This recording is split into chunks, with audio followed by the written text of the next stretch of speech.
enough of it in there in terms of thickness to be able to show it distinctively with what comes out using the auger. But may try to pull a sample from the side of the hole down there. Subgrade material that came out of the hole. It was classified as a clay sand, and that appears to be an accurate classification. It's kind of reddish brown in color. There is some binder material, I guess clay material, mixed in with it naturally, but it's predominantly sand. Seems to be a good characterization for this type of material. Second test hole just beyond the end of the test section by about 70 feet or so.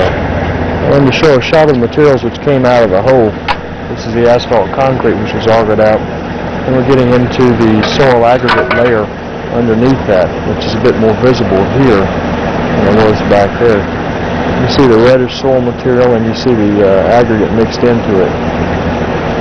Some crushed limestone as well as some river gravel mixed into it to provide some additional stability. Underneath that you have the reddish soil, same thing that we saw back up at the other hole, which looks like it may be the fill material that was used. Underneath that we get into more brown colored material. Let me get a sample of that in my hand just to fondle it and finger it while the viewer can see what it is and get a better idea for what it is. So underneath the red clay sand appears to be more loamy than anything else. Seems like it has a good deal of sand size fraction in it, but also has some silt and clay fraction. Looks like a material I'd love to have in my garden back at home. But it's very fluffy, breaks down easy, does not appear to be very plastic. You can't get it to stick together very well. It's very crumbly, very friable.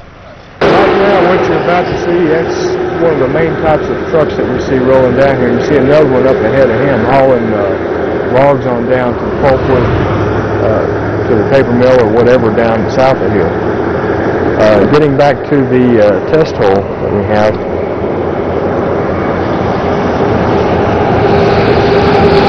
stands got the ruler held down there. You can see the total right about 7 inches, maybe slightly more than that, which is exactly what was called for, what was shown on the candidate project selection data sheets. We'll try to look down the hole to see if anything's more distinguishable.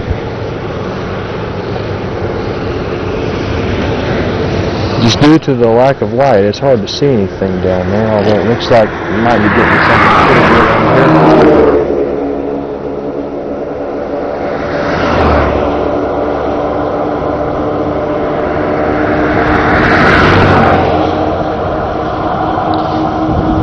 Just feeling down in there earlier, noticed that there was about 5 to 6 inches of that soil aggregate layer, and then you get into the subgrade material. Section 11019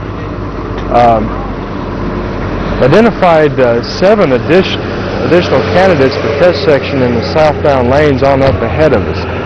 So this one may indeed be a good one to consider for future additional studies in which the GPS section would be used as the control. It was opened in 1986, so that's what's indicated on the candidate project selection data form, and it's already experiencing some moderate severity, I guess, rutting of over ½ an inch. So this may be a good one to consider for additional use later on down the road. The thicknesses checked out with what was shown on the plans, as did the subgrade and the subbase material, so everything is set on this test section. Just need to come out and apply the marks all the way across the lanes, which will be done a couple of weeks hence. This ends the video on test section 110 in Alabama. This test section